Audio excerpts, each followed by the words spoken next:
Ang mabuting balita ng Panginoon ayon kay San Mateo. Noong panahong iyon, nang makita ni Jesus ang napakakapal na tao, umahon siya sa bundok. Pagkaupo niya ay lumapit ang kanyang mga alagad at sila'y tinuruan niya ng ganito. Mapalad ang mga aba na wala nang inaasahan kundi ang Diyos, sapagkat makakasama sila sa kanyang kaharian. Mapalad ang mga nahahapis sapagkat aaliwin sila ng Diyos. Mapalad ang mga mapagpakumbaba, sapagkat tatamuhin nila ang ipinangako ng Diyos. Mapalad ang mga nagmimiting makatupad sa kalooban ng Diyos, sapagkat ipagkakaloob sa kanila ang kanilang minimiti. Mapalad ang mga mahabagin, sapagkat kahahabagan sila ng Diyos. Mapalad ang mga may malinis na puso sapagkat makikita nila ang Diyos. Mapalad ang mga gumagawa ng daan sa ikapagkakasundo, sapagkat sila'y ituturing ng Diyos na mga anak niya.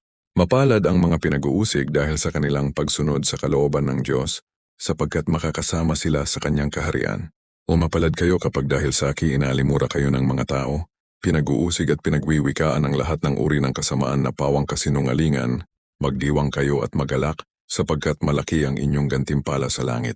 Ang mabuting balita ng Panginoon.